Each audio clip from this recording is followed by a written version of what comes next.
Good morning, everyone. My name is Bodo Sieber, the CEO of Tag Marshall, and I'm delighted to have so many of you join our expert session. 3 ways Gold Canyon uses technology and data to unlock efficiencies, save labor hours, and enhance the play experience.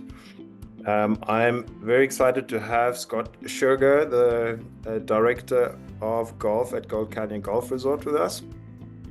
Scott, how are you this morning? Good morning. I'm doing great, Bodo.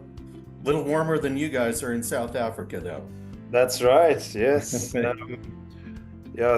Scott has given it away. We're not in our Atlanta office at the moment. That's normally where Joey is, and Joey's our GM, who's on with us. Joey, how are you? Doing great, Bodo. A bit of a temperature shift. We actually have a week of leadership workshops here with our team. So Joey and quite a few of the US team have come this side, and they had to bring some winter gear.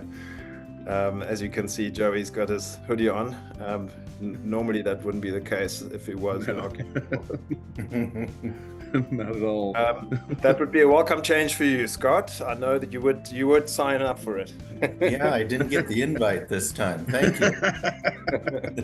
Yeah, but we will see you in Monterey in 3 weeks' time for MCOR, and we know Monterey is reliable and not 110 degrees like Phoenix.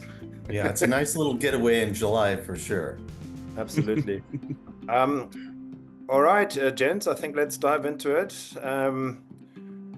Scott, again, thank you so much for taking some time. You're a busy man, also fortunate to travel a lot, and you look after not one but 2 18 holes.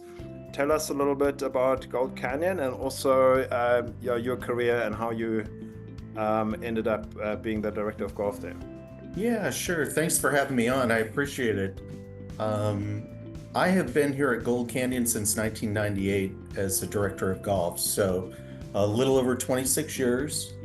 We have 36 holes of golf. We have 2 separate golf courses, the Sidewinder course and the Dinosaur Mountain course.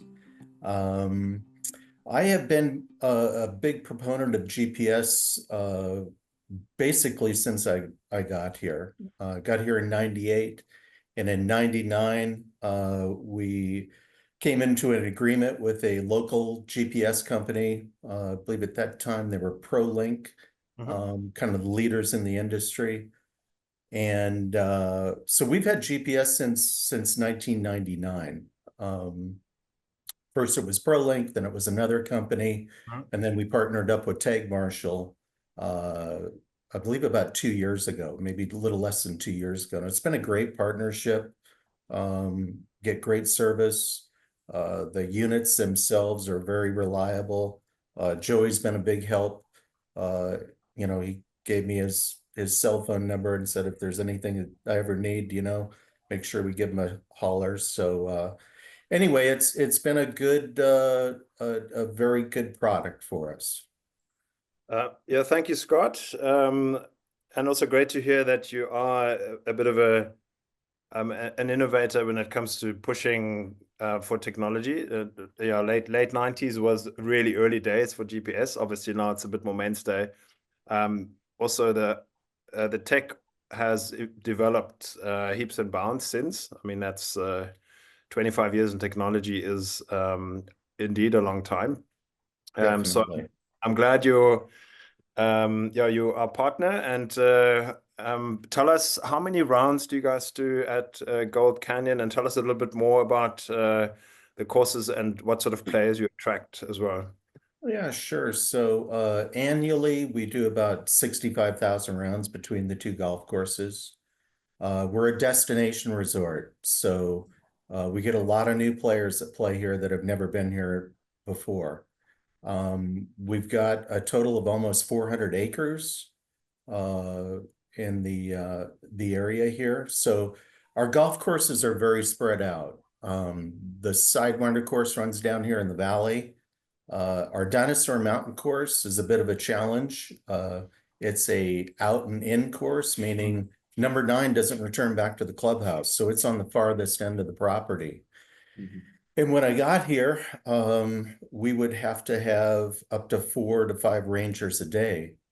Um, we'd have to have a 4 to 5 rangers a day. And it was very labor intensive, to be honest with you. And that's one of the reasons that we went with GPS. Sure. We can manage play much better. I was able to cut some staff members out where now we just have an opening player assistant and a closing player assistant. Some days we don't even have a player assistant where this time of the year we can manage it from the inside. And then if one of the staff members needs to go out and address an issue, we can do it from there. So on a labor standpoint, an efficiency standpoint, in our case, GPS is the only way to go. Yeah, well, we'll learn a bit more about how you've dialed into your operation. But Scott, we have a group online where yeah, we share some of the news across the company.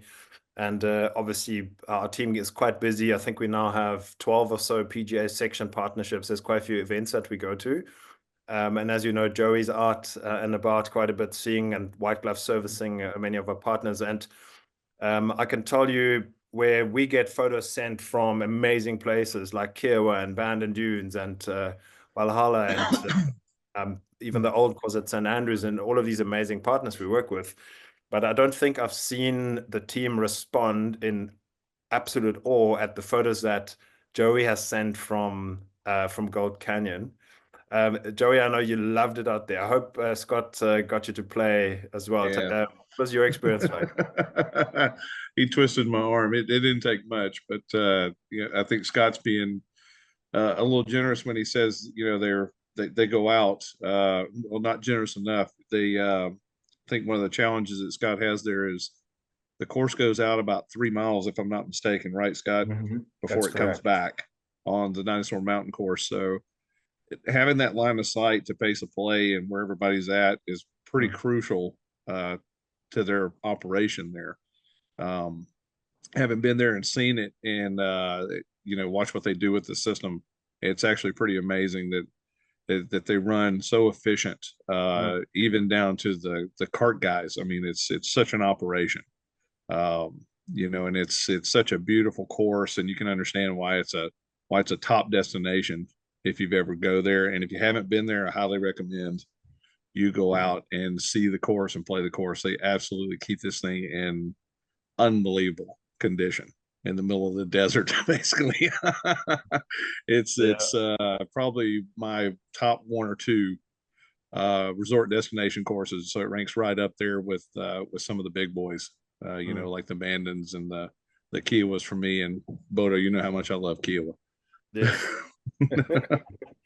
Yeah, fantastic. Very different destinations, very different landscapes. And for me personally, I love the arid desert. Like I got to go out to see some partners in Nevada and went to you know, one of those rocky areas, and I just love it, right? But to picture a golf course in a landscape, yeah, it's just the best thing ever. So well done to your superintendent, and I hope that you find lots of budget for them to keep up the good work. And obviously they need to be water smart and all those things. But yeah, the photos speak volumes. I also want to give a quick shout out to Pat Parenti, who's not on the panel, but he's our local partnership manager. So if you, yeah, we'll put his photo up at the end of this, but any questions, shoot them over to Joey or Pat if you want to learn more about what we do. But yeah, allow me a quick introduction to Tag Marshall. So we've been around the block now for quite a few years and have about 600 partners. We are a data company and a company of software nerds, if you will. So that is why it's all these big numbers up here. 75 million rounds tracked, and that really ratchets up quickly now every season. We're very fortunate in, we mentioned some of those names already, but we really have landed so well, both in the daily fee and in the resort but also the private club side of the industry. And and yeah, it's great. This year we're particularly proud because we partnered for a long while now with Pinehurst, and they did an amazing US Open, and also Valhalla. They did a great PGA Championship again. Great to see them on the big screen representing. Yeah, but what's great for us is that we're as applicable at these high-end destinations and really amazing private clubs as much as we are applicable at the $45 green fee down the road, like solving the same problems, right? Obviously, lower resources, fewer staff, and that's where technology is actually even more important. Yeah, we're also long-term partners with the DP World Tour, which used to be called European Tour, and their Challenge Tour. And this year we also tracked the USGA's amateur events, learning and adding value into that tournament space as well. And yeah, it's been a hell of a ride. And we're just here to add as much value as we can, and obviously keep learning from good operators like Scott. And that's why we're particularly excited to have an amazing representative as like Joey, who loves his golf, but also is really dials into the people that make it all happen, traveling up and down the country, and also the odd trip to Canada. Joey, how many clubs did you guys see the last year for us, or last 12 months? Ooh, last 12 months, probably close to 150, 160 clubs. It's a little time on the road, but it's well worth it to go out and see everybody and see the system in action, and talk to the owners and operators and how they're using the system, to better their pace of play and really get control of the operation, So it's great to hear that when you're boots on the ground in front of the guys, and not just hearing it over the phone. And you must have played at least 2 rounds of golf during those 100-odd visits. So. It's it's a little difficult, but the guys are always generous and try to get me to play, which I appreciate. But we don't always have time, especially when we're in season and we're trying to get to see as many people as we can and make sure our clients are taken care of. And also, the boss is listening right now. No, amazing. Thanks, Joey. I think let's jump into. Let's actually launch a quick poll before we dig into the 3 things that you do at Gold Canyon to really dial up your operation and experience for your players. One question: we need to understand what are those experience factors that really matter the most to players. And Scott, you would have seen, if you've been at Gold Canyon for 25 years now, doing more or less 50,000 rounds a year or more, a couple of 100,000 rounds, and obviously know what what players want and what they need. Otherwise, you wouldn't be successful. What would you say? And let me launch the poll here too for our. Oops, am I still sharing my screen, guys, or not? Yes, I can see it. Yep. Okay, great. Zoom is confused, and now I'm confused. Okay, poll launching. Scott, the question I have for you and for our audience is, what do you think are the top 3 experience factors as far as players go, if you had to choose out of this list of 6 or 7? Course design, course conditioning, clubhouse and amenities, pace and flow of play, playing partners, who's in my group as a player, accessibility, tee time availability, and lastly, value and cost. Like, if you had to pick 3, what do you think floats to the top for the players? Yeah, so personally for us, I would say course conditioning, pace and flow of play, and probably value and cost, to be honest with you. Maybe not so much value and cost the past 3 years, but I can see a little shift coming up as far as the economy is concerned. So that would be my 3. Yeah. Joey, you're obviously out there a lot and also talked to a lot of players at the clubs and quiz a lot of managers. What would you float to the top? Yeah, I would line up exactly with what Scott is saying. It's that's what I hear when I go out, and my personal experience would be the same. I would think that the course conditioning and pace of play always a big one very, very close behind course conditioning, Mhm. and then the value, what you're getting for what you go out and play. So I think we're pretty traditionally aligned in that with Scott. So but like I said, that's what I typically hear when I go out. Yeah, and when it comes to value and cost, we're in a unique market. Our peak season basically is for 3 months out of the year, and then we have a couple of shoulder seasons, and then we have our summertime. So, our green fees can go anywhere from 250 plus down to $75 right now. Sure.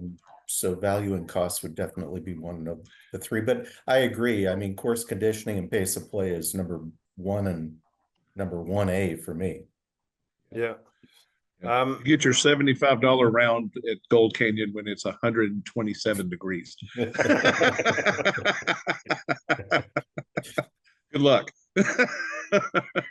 Yeah, you better get up early. But I do think you need to, even in your peak season, you need to deliver quality if you want to charge those rates, right? And you need to deliver Absolutely. every single day. Yeah. And again, like obviously it's amazing what the inputs that you facilitate to get the quality to this level. But the $50 green fee course down the road has to do the same thing, right? Obviously the expectations are slightly lower, but if they get that right, that's when they have a bright future. The one thing that our audience voted up quite high is accessibility and tee time availability. And I think that is because, we're so busy, right? Try and book a tea time short notice, or if you're moving to a new place, try and join that private club. It's not that easy. You got to wait, right? And that is good for golf, right? And we've seen the uptick in the last 2-3 years, but also there's a lot of new players finding the game through that big machine that is Topgolf. And it's not getting any less. I know, Joey, that you recently read up on some numbers in terms of the industry's economic impact and where that's predicted to go in the future, right? Yeah, we were looking through some stats, and I think the world of golf is sitting right now at about an $85 billion a year industry, and it's projected to go in 2028 as high as 104 billion. Yes, $104 billion. Yeah. So we're still going to see increase over the next 4 years. Golf is obviously not slowing down as an industry, so I think we're going to continue to stay busy as we are right now, at least for the foreseeable future. That's for the next 4 years. 25% increase in 3.5 years, right? That's yeah. We better strap in, right? Yeah. So let's look at some more data. You'll find that's always a risk when you're engaging with me, that there's lots of data. That's how I understand the world, right? But going back to the questions, so the USGA has done a broad-based study because they wanted to understand what really matters to players, and the top experience factor is indeed course conditioning. And we know that because most operations, when it comes to budget for greenkeeping, it's not a case of, well, how much do we have to spend? It's how much can we spend, right? Like, can we find some more, right? Because it always lands. And then at 76%, it's playing partners, and that's really purely selfishly the player experience and from the player's perspective. And obviously, they like playing with their friends. And people they enjoy spending time with. And then very close to that, pace and flow of play. Now, course conditioning obviously is an expensive exercise. And if you wanted to really dial in and make that 30% better, you would need a lot of money, right? Whereas the pace and flow of play, where it's almost as important, I would argue, is a really easy thing to dial in and get right. And that's where obviously technology and software and systems can really help. Whereas if you wanted the course conditioning to really go through the roof in terms of its quality, you'd need a lot of resources. So it's an easy thing actually for a club to elevate their quality of their product around, and obviously that's what we had to discuss. But further and over and above what the players are saying, the operators, and this is the NGCOA research that they did with the USGA, the operators are also saying 84%, it's a top 3 factor is pace of play, and they want to pay attention to that. And here's a question I have for both of you. Obviously, with COVID, we went touchless, we went online, we went QR code, we went DoorDash, we went Amazon Prime, we went instant gratification, right? The question I have is, do you think that sort of has brought about a lower tolerance for slow service and delays of any type in people now that things are busy again, but we got used to that we can have all of the stuff instantly? And has that attitude maybe spilled onto the golf course, especially with that new generation player that is coming through Topgolf and so on? What do you think, Scott? So the question again, Bodo? So do you think that where we're a bit less patient in our day-to-day lives as consumers because we're so used to instant service like DoorDash and things like that, and if I want an Uber, I can have one in 3 minutes. Do you think that has made people a bit more impatient, and that spills onto their attitude on the golf course?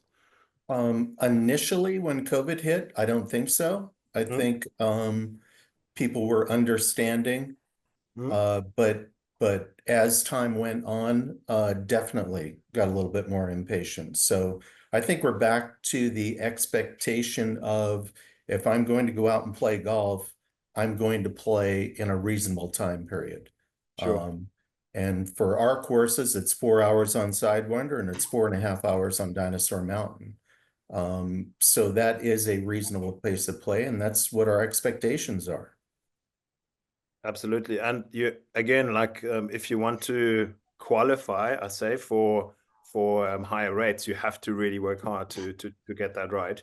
Absolutely.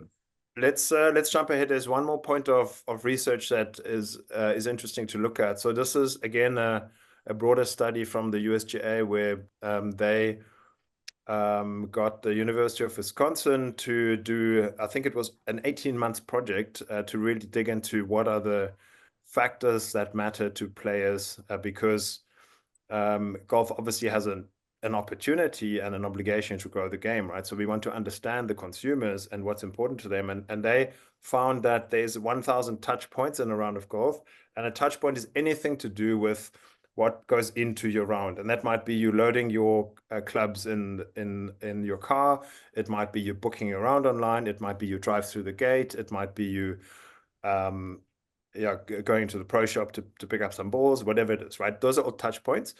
And they found out that there's 1,000 of them, which sounds a bit crazy, but if you're really scientific about it, you probably get there quite soon. And then they ranked all of them in terms of which ones frustrate players, which ones really perfectly frustrate players, and which ones are neutral, which ones delight players, and which ones are perfect delighters. So that's what they call it. This is the perfect thing as a player. I love that. And what they found is that out of these 1,000 things, the worst overall score in terms of players' perception is other people's speed, minus 1,000. So that's the worst thing ever to happen to a golfer if other people are slow. At the same time, corrective pace of play actions is perceived just as bad. So I'm frustrated other people are slow. I'm frustrated if your ranger, Scott, comes to me and says, hey guys, you're slow. So that's a conundrum, right? Like as players, we always think we're fast, we're good. Much like if we're driving on the road, if you ask anyone, are you a good driver? Everyone says yes. Why there's so many bad drivers out there, right? But on the flip side, positive ranger etiquette is the thing that floats to the top. Conditioning obviously close by. But what's evident is that the slow play / pace of play and how it's managed is extremely polar in how players experience that. And we often hear that, and Matt Barksdale from Pinehurst famously said that the on-course sentiment is the post-round sentiment, right? So how people feel on the course, and if somebody slows, gets in their way and they're slow and they feel their flow was bad, that's how they feel. And if a ranger comes and says, hey guys, you're slow, that's what they remember. No matter what else you did, no matter how amazing your conditioning was, that's what they feel, that's what they remember. Scott, are you at all surprised that it's so polar in terms of the player's perception when it comes to pace and flow of play? Like it makes their day or it ruins their day? No, not really, to be honest with you. You know, I've been in this business since the mid 80s and it really hasn't changed, to be honest with you. I mean, it's pace of play is a top priority. Mm. And I'm going to kind of shift here a little bit, but you know, you've got the ranger interaction. We really don't have to use that unless it becomes really an issue. So the GPS is self-policing, right? As you tee off and you leave the first hole, the timer starts. And we have all of our 18 holes are different times to play it. So if a group goes out and after 4 holes, they're 10 minutes down, we can send them, we'll get an alert, number one, and then our staff will send them a nice message, but, you know, sorry, you're a little bit behind our pace. Please play ready golf. Okay. And so a lot of times they'll see that and, oh, gee whiz, guys, you know, we got to pick it up here a little bit. Sure. And then, you know, we basically have 2 or 3 messages that we send out. And then if we can't get a group moving, we'll address it personally. And which is nice because, you know, a lot of players, they don't realize that they might be a little bit behind on pace and they don't think it's a big deal. Oh, we're only 5 or 10 minutes behind after 3 holes, but that adds up throughout the round. So on a positive point, we use the GPS specifically for that. And it's a self-policing tool for the player. Yeah, I think you make some great points. And again, the traditional way that, and you said it earlier, you used to have 3 or 4 people out there just to make sure things don't jam up, right? And things keep moving. The traditional way of managing, especially an expansive property, has been very labor intensive, and it's an impossible task, right? Correct.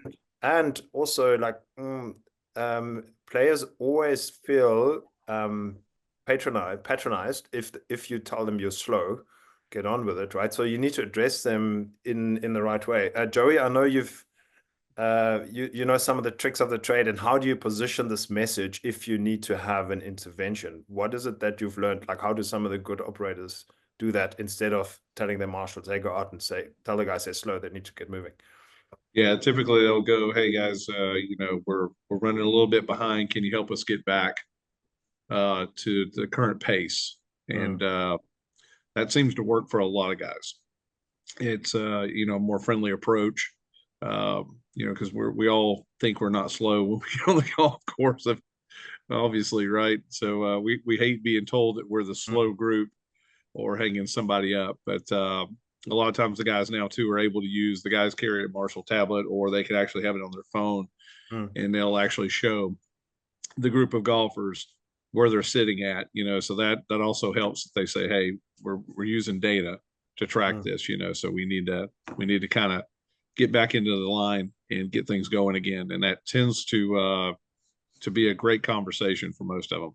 And they really appreciate the softer approach. And I'd say most of the operators out there say probably 95% of the golfers get back on pace once they have that interaction, which is a pretty high result, in my opinion.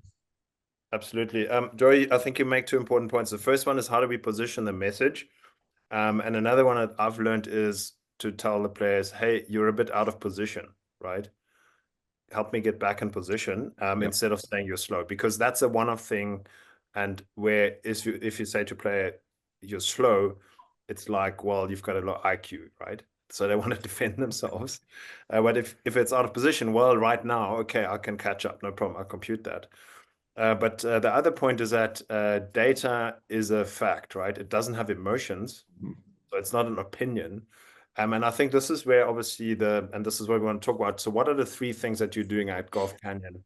Live data is very important for proactive management. And we obviously have the system, and we're going to get Scott to tell us in a minute how they use it. But to give you a very brief overview, so we have 8-inch or 10-inch screens, which is obviously the the go-to sort of GPS. We also have a hidden away tracker that goes into the carts because screens are not for every operation. We understand. That's, for instance, what Valhalla would use. And we also have the walking units, and we have an app that runs with at a caddy-based course. And what these units all do is they send data and live data, and that's what we're talking about, back to what is the tag marshal backend, and that's like a control room. Think of it like a Waze or Google Maps with a live map, and then there is analytics too, because you can never know enough about your operation, and the more data you have, the better decisions that you can make around its management, right? Let's take a quick look what this looks like for Gold Canyon. So you guys are using the screen system, and you mentioned before you've had other GPSs before. You wouldn't run your operation without one. Yeah, what's the feedback that you're getting on the screens from a player experience point of view? Is it adding value to them? Are they enjoying it? And what are sort of things that they can expect from it? Oh, I definitely think it adds value, that's for sure. Especially since I managed prior that, or said prior that we get a lot of new players that play here. So they've never played a golf course like this. And as far as helping them around the golf course, we don't set up a daily pin placement. We do front, middle, and back. Which I think is sufficient enough, to be honest with you, and the players, majority of them agree with that. But the screens are great. They're vibrant, they're interactive. You can actually point on if you're on a particular hole and there's a hazard in front of you, or you want to know how far it is to a particular bunker, you just touch a screen and that will tell you the yardage to those specific areas. Other than that, I already kind of mentioned the self-policing matter where there is a timer on the clock. We also have some delicate areas on the golf course, because it is so undulated that there are some areas that we really don't want carts to go on. So we've set up geofencing. Geofencing comes in great when we reopen from overseed, because we are cart path only for up to 6 weeks or so. So we set that up also. But there's just a lot of factors to it, actually. But on a player standpoint, it gives them accurate and correct yardage. It's got a two-way message too, where they can message a golf shop. For instance, this morning I had a group that was out there on hole number 2 up by the green, and the gentleman left his pitching wedge on the driving range. So he sent us a message, and we got that and took it out to him. He was very helpful, or very thankful for that. Yeah, I mean, there's just so many things to it, but it's great. Yeah, amazing. Thanks for the feedback, and also that you we actually planted that player this morning, and we told him so that you could build it into your narrative. I'm joking, but I think one of the things that's obviously the player front end aside, where the players obviously, especially if they're first timers, really appreciate, they understand what's ahead. And we're going to talk about the geofencing some more, because we understand that you need to have quite advanced strategies to make sure that your conditioning stays in such good shape throughout the year. It's really challenging climate conditions, and you need to look after it. So we'll talk about that some more in a minute. But just from a back-end point of view, that live map, live data, knowing what's going on, even at the large, expansive operation that you're running, obviously you want to keep an eye on that. Tell us, who have you got dialed into that, and how do they ingest or look at this information, and then make decisions to manage things? You know what? It's all of my staff members, basically in the golf shop. They definitely know how to run it. We're extremely proactive on it. Once you get behind pace of play, and if it happens early in the morning, and if you don't catch it in time, your day's done, And so the last thing we want to do are start to field all the complaints from players behind them or players that didn't have a good experience to come into the golf shop afterwards. So we are very, very proactive on it. And we found areas on the golf course that we know there's going to be an issue. For instance, hole number 5 on Dinosaur Mountain. It's a par 3, dramatic par 3 with a drop that goes down, a couple hundred feet. And right after that hole is, or right by the green, there is a halfway house. So it's located on 5, and you also can access it as you come through to 11. So if it starts to get backed up there a little bit, I have a staff member that goes out, or one of our food and beverage managers will go out, and he'll start expediting orders. Rather than the player waiting there for the orders, he'll start expediting, say, hey, folks, if you want to go ahead and pay, you can go ahead and continue on play, and I'll bring your order to you on the next hole. So we use it that way. We also have a real challenge on hole number 14, another par 3, dramatic elevation change. And for a lot of players that haven't played here, they don't realize that we actually have a drop area up by the green. So instead of them hitting 2, 3, 4, 5 balls off the tee, and a lot of times they'll want to because it's a really fun hole, we've got a message and that comes up as you're approaching the tee box saying that there is a drop area. Please, no mulligans on this hole. Right. Yeah. And that's great, right? These are obviously special use cases that with this last example, and it's great that you found the versatility in the system to deal with that better. Just looking at the map quickly, it's fun. You mentioned the hole number 5 is sometimes a challenge, and I understand why. It's hot and people want to have beers. But the system shows there's group number or card number 33 holding up 2 groups behind, right? And these guys are now 6 minutes out. The last 4 holes, they started to slow down. So this is a trend. It's not getting better. And you even have the names, right? You know who that is. So from making a decision point of view, for anyone looking after this, they can now send a message to this group. Hey guys, will you help us pick things up again? You're 6 minutes behind. Or if somebody needs to have a conversation, if you know exactly where you need to go, right? So from an efficiencies point of view, and you can be accurate. Whereas all these other groups down here, the green ones, they're all good, nothing to worry about. Whereas in the past, if you don't have the sort of line of sight and also the algorithms that determine which one of these groups is now the biggest problem and how do they rank, then you always have to more or less guess, what does this now mean? What's the distance between those groups? When did these guys tee off? Well, probably 8:20. Where should they be right now?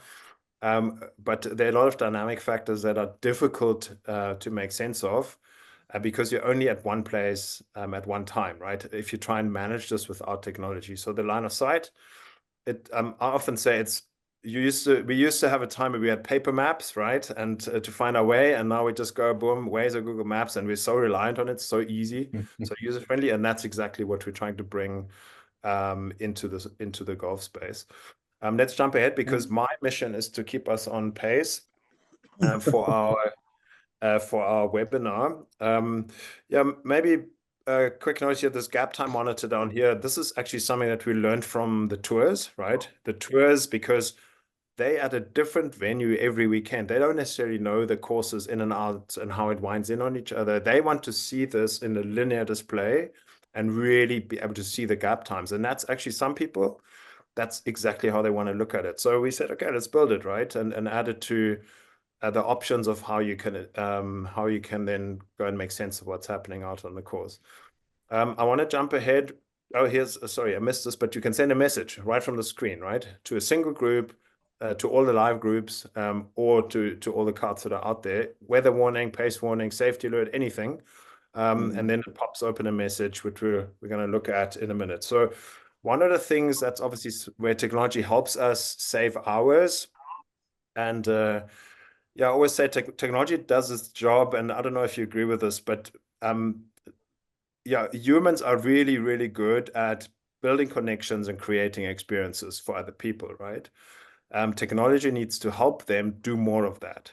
And technology does its job if people can do that. If people have to spend all of their time making things work, then there needs to be technology that helps them. So this is where automation comes in. And Scott, you mentioned geofencing being one of those things that's really helpful to you, because when do you overseed? And I know that there's quite a few people obviously that are very familiar with the Arizona climate, but there may be some that are not. When do you oversee that, and how does that impact your operations, and also, yeah, your greenkeeper? I don't know how well he sleeps during that period, but it's you have one chance to get it right. And so how do you run that, and how do you then use the geofencing? So the geofencing, we overseed in the fall. Okay, so we'll start and the nice thing with us, we have 2 courses, so we can always have 1 course available. But we'll start that here mid-September for 1 course, reopen it in October, and then we'll close the other course in October and reopen the 1st of November. Once we do reopen, we are cart path only for up to 6 weeks. So that geofencing is critical to us. The nice thing with Tag Marshal is the cart does not shut down. Okay, I'm not a big proponent of that. It's frustrating. You get into a sensitive area or too close, and all of a sudden the cart shuts down and you got to put it in reverse. Now, I know some clubs use it, and that's great if they like it, but in our case, they do get a notice, and we get a notice. The screen, as you can see right there, it turns red, saying that you've entered a particular area. Please return to the cart path. And you will definitely get a sound, right, Joey? Yes. I think that alarm goes off, and we really very rarely have, I mean, once a player goes off the cart path, we very rarely have another instance where they enter another area. So yeah. I know that the sound, obviously it's difficult to imagine, but it's basically like a truck reversing, right? It beeps at you, you can't ignore it. Joey, tell us some war stories of what you've seen out there with regards to geofencing, and also how that helps just staying on top of compliance. I've got one from a recent trip into Canada at one of our courses where I saw some guys that they rode over and got to the left side of a green where there is a geofence. And it's one of the, a typical course where it's, the green, the first green is right next to the second tee box. So this guy goes over there and he leaves the cart and gets out, and this thing is just chiming like crazy, right? And the guys on the second tee box are yelling at him. So even if the golfer doesn't do something, the guys on the course will start to yell at him to move the thing, right, and get it out of the zone. So if they don't want to listen to the audio, usually they're listening to the other players that are yelling at them. So it's a good system to have, where it doesn't, like Scott said, shuts it down. That does frustrate a lot of golfers. And typically when they go into a geofence or they violate one, we want to see them go in and out, which is basically the same as it does with cart control, where it shuts the cart down, right? They just drive in and they they obviously have to back out. So we don't do the forward shutdown. We let them exit quickly and get out of that zone. Yeah. I've opened another slide here, which this is what we call our heat maps tool. And Scott, this is not something that you may have used before, but we know that it's especially in areas where you get sort of stressed fairways and areas on the course. It's really helpful for the superintendent to look at where do the carts go and also where do they not go, right? And we've seen quite a lot of clubs use this data when it's time for renovations, because they really want to know where do players cut across and where do they maybe move or spend more time than we anticipated, because you can't be everywhere at once and do these spot checks and collect data. So Sim does that for you. But we all know that the Colorado River basin water is a scarce resource, right? So looking at this has helped quite a few clubs identify opportunities to reduce consumption, especially because they know their areas are now fairways where nobody ever goes, right? So how can we reduce consumption in those areas? And that is something that, again, technology just automates, collects data for you all the time, and it's available. But let's get to the third point. Also, I want to leave 5 minutes or so for Q&As in case there are any questions. And also, in the meantime, if you have any questions, feel free to type them into our chat or into our Q&A. Shoot away. So we've spoken about live data. We've spoken about automation. And now the third point is analytics, right? Understanding how your operation runs. And we always talk about what happens out on the golf course, and the on-course operations is really the economic engine of your business, right? Because the better you do that, the more people, the more players you get through this, the healthier your operation runs, right? So we want to really understand what makes that tick.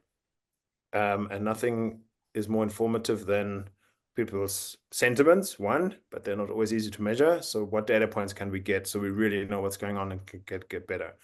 So here's what our analytics hub looks like. So we're looking at data points, for instance, like hole by hole run time of the course, even down to tee box wait time. We can look at halfway house time spent so that we get an idea where are these choke points out on the golf course. We're looking at every single tee time on a single day, but also over time. If I want to look at a week or a month, I can do that. And then we're looking at interventions, like if a group's starting to fall out of position and the team sends them a message or the system updates them, or there is an on-course intervention that really happens. Are those successful? And are we getting those players back in position? And we're looking at weather and all sorts of other things, right?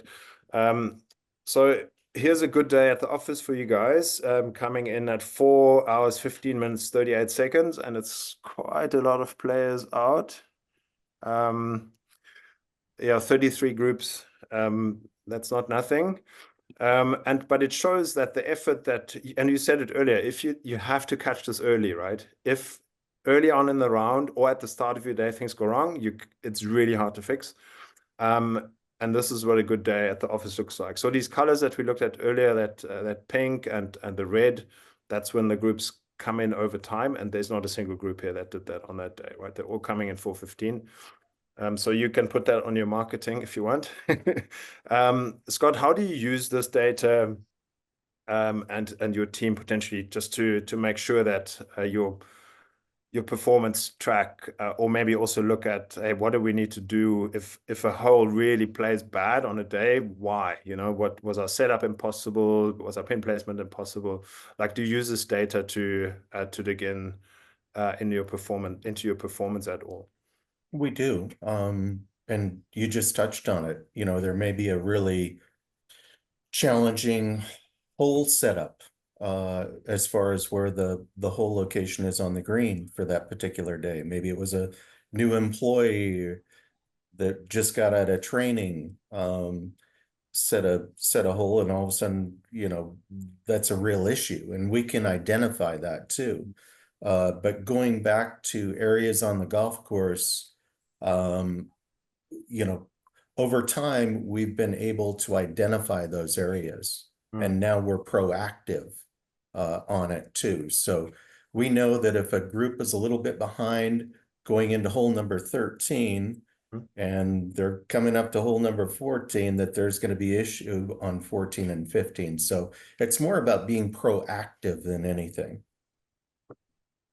Yeah, and that again goes back to, this is how analytics help you make better decisions, right? And also work with the live information with more clarity.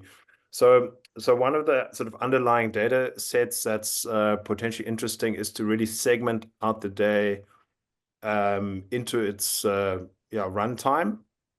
And also, obviously, when does most of the play happen? So this is January to June, 18 holes on Dinosaur Mountain. And it shows that your early 7 to 8 o'clock rounds run at 3 hours, 44 minutes, 7 to 8, 4 hours, 4 minutes. And then, it goes up to 4:22 between the 9 to 10 a.m. segment. And then later in the afternoon, obviously, probably gets a bit warmer. As play thins out, things speed up again. But that not every golf course looks like that. Some have sort of 2 humps. Every course is different. Some golf courses are super fast. In the morning, play at 3:20, and then at some critical time of day, it's almost an hour difference, right? So how can we stay on top of that? How can we resource allocate if we know that this is the hour that we need to pay attention to? Then, well, let's get somebody to keep an eye on that for that hour, not the entire 8 or 10 hours of the day. So from a resource efficiency point of view, these analytics are really important to dial in. And also you can see how does our January run versus Feb versus March versus April. So if you needed to make decisions on seasonal labor, well, do we really need somebody in January, right? Do we really need somebody in June, or can we reduce that window or get our guys to do other more important things? So this is always the trick in digging into data and looking at opportunities like that. The last point I want to just quickly make is that, and you guys are really doing a great job being proactive, and it shows in your data too, right? Because you only have about 3% of all of your rounds on Dinosaur Mountain actually delaying other groups. And remember, we looked at the data earlier where other people's speed is the critical destroyer of the golfer experience. So other people's speed is only frustration to golfers if there's a delaying group in front of them. And it might not be immediately in front of them. It might be 3 groups ahead, right? But what happens is that you guys are so proactive. You're really catching those groups. And it's almost a rarity that there are other groups delayed. So you only have, what, about 15% of groups that are slightly delayed. The majority of your play is free-flowing, and that is quality, right? But what I want to point out is that if you don't do that, it really compounds, and you might have 10% or 15% of your days or of your time period delaying, but the delayed groups then is 50 or 60% of the field, right? And that means 50% of players are saying, we were held up, the pace was terrible, other people's speed frustrated us, right? And the experience wasn't what it was supposed to be. So it really hurts. Yeah, and I don't know if you guys do any, being a resort, do you do any post-round or post-visit surveys in terms of how people experienced Gold Canyon? Is that something that you've started to look into? So that's something that Joey and I were talking about. We haven't necessarily implemented that yet, but that's something that's on the table. Yeah, that's great to hear, because yeah, you can then obviously see what are some of the things we can improve on further, right?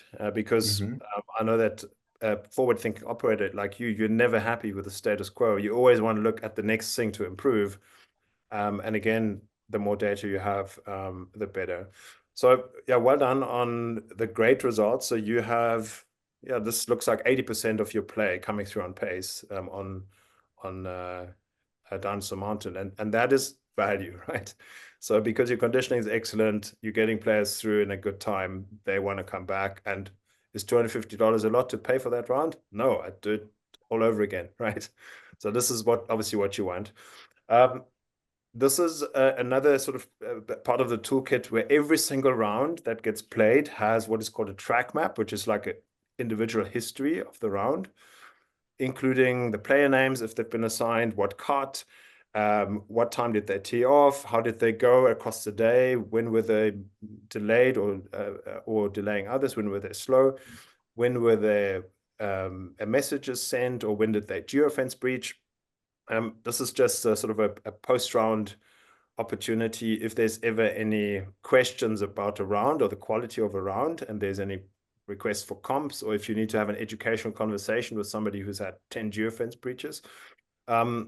Joey, I know that you have a lot of operators that use this really well, because it's not fun to have somebody come into your office, or even worse, email you a week later and say, the round I played with you guys on Saturday was absolute trash. It was 5.5 hours. I want my money back, because what do you do? Right?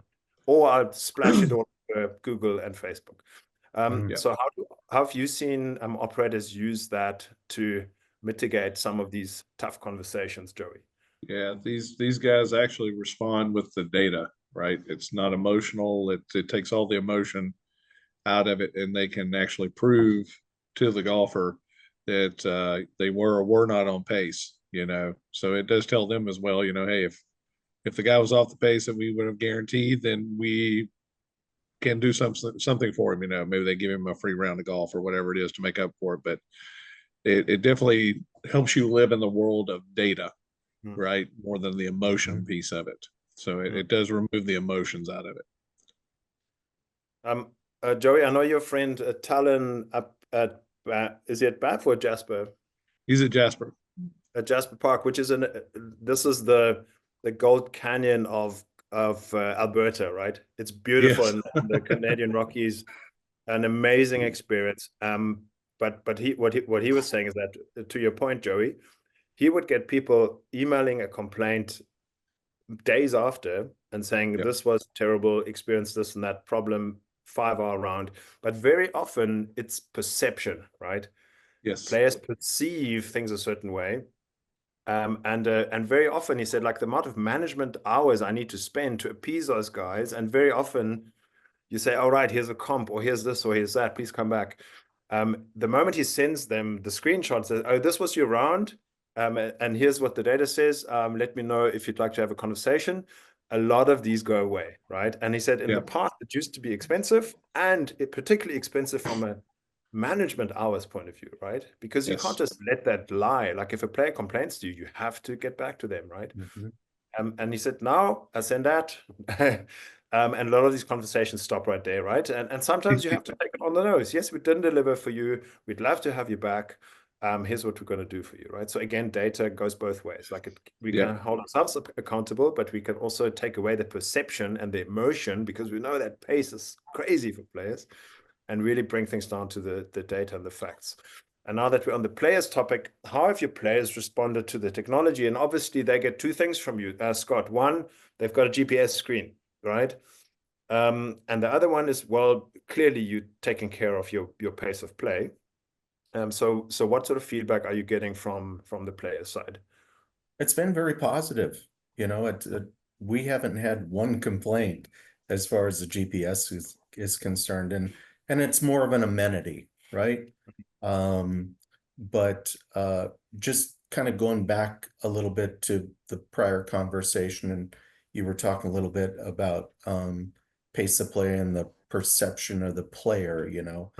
It may feel like a 6-hour round, but really it was 4 hours and 45 minutes. And another thing is, you'll come up upon a group and they'll say, well, the group in front of us is extremely slow. And one of the things that we do with our staff is every staff member has their smartphone on them. So they've got a map of our golf course, and it's the tag marshal map. And they can see where every golf cart is on the golf course. So they can actually go up to the group and say, well, actually, it's not this group. It's actually the group that is 4 holes in front. So going back to technology, it can definitely work in your favor. Yeah, Scott makes a really good point there, I think, Bodo. Because somebody's always saying it's the group in front of us, it's the group in front of us, group in front of us, right? And a lot of times it's based on perception of the marshal when it goes out. This takes away that whole perception piece, right? And the guy has data now to go and address the problem where the problem actually exists. So he can get that group back into the cycle and get them going again, which will relieve the whole back pressure, on the entire course. Yeah, 100%. Guys, we have a question here in our Q&A from Steve. If you have private cards, obviously as part of, you've potentially got your own fleet, but then there's private cards. Will the geofence be able to still send out that beep beep, that audible warning?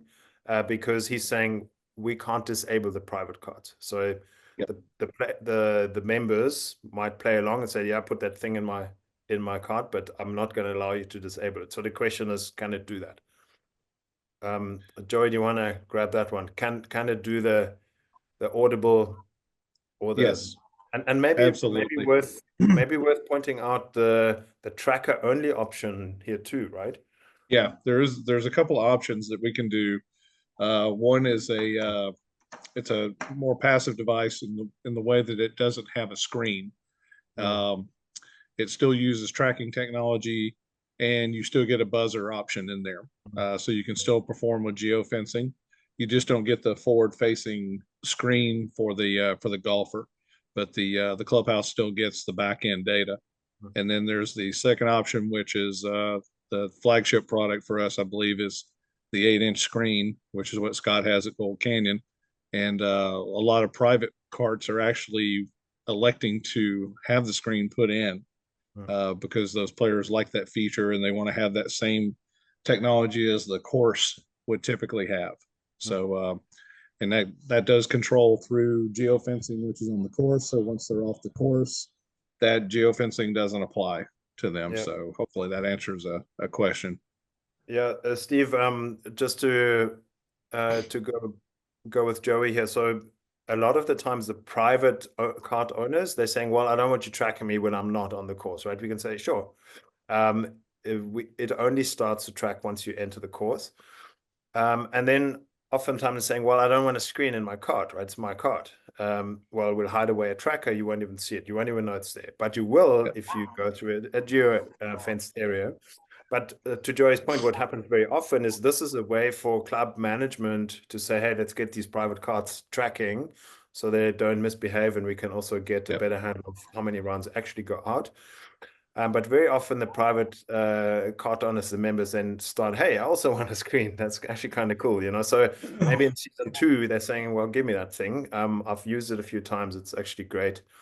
And then they can potentially do food orders, and they get where they want. All of those things are then part of the package. Maybe one. I know that we are real quick. I'll throw one more point in right quick. So with the private fleets like that, they do get the options, and they're the same as the golf course, right? But a lot of courses have done this, especially private clubs, because all the people live around the golf course, obviously, and they drive their cart up to the club. And some of them live right on the golf course. So in some cases that I've talked to our guys, they sneak out on the course in their golf cart, right? So that totally disrupts the whole pace of play, right? They'll try and sneak in somewhere thinking they can just do whatever they want. So they are able to track those carts now, and a lot of them put penalties on their members. They'll suspend their golf privileges for a month or something, to penalize them. So I think it's an interesting fact that they do that because of that reason. Yeah, with me, it would be my 14-year-old son I'd be worried about, right? I know, Scott, the advertising component is something that you guys are considering looking at. It's obviously interesting because you've got, 60,000 rounds, lots of eyeballs, and it's a really interesting target audience, right? People who are happy to pay $200 for a round of golf. Well, that's who advertisers want to talk to. And then maybe the last point, we briefly mentioned any sort of post experience, post round, post stay data collection is helps you stay on top of your service levels. So the system does that in a very simple way. This is obviously post round or after the front 9. You can say, hey, rate your round. How's it going so far, right? And very often the players say, great, 5 stars, love it. But if something's wrong and they say 1 star and say, hey, this and this and this, you can then respond quickly. And your team would get an alert. Somebody's just left an opportunity for us to improve our service. That's really what it's like, right? So again, automation is helpful. I think we're at the end of our hour here, and it's important that we did an hour because those of you who are part of the Southwest sections, you can get a PDR credit. I think as part of your registration, you would have given us your PGA number, and that is all automated. We'll submit that. Let me just give a shout out again to Pat Parenti, who's down the road from Gold Canyon. And David Hamilton is our VP of Business Development. He's been around the block. He's actually also in Cape Town right now with our team, having the best time. and yeah, Joey. So those are sort of the people that you would yeah, get to know and deal with over and above our customer success team that really helps the clubs dial in and make sure that they're well supported. Scott, any parting thoughts for your peers? Like I said, we had about 40 or so register. What should they consider?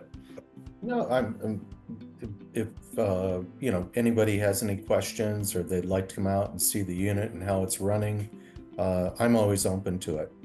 And I don't get paid by Tag Marshall, okay? So,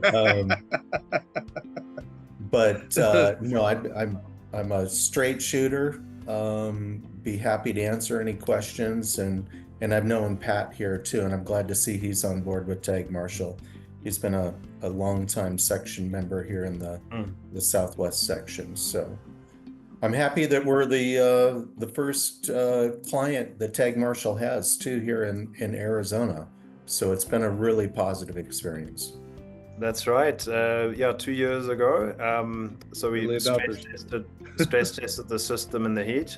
There's Terra Vita, there's a few others, right? Antelope, what did you say, Joe? Yes.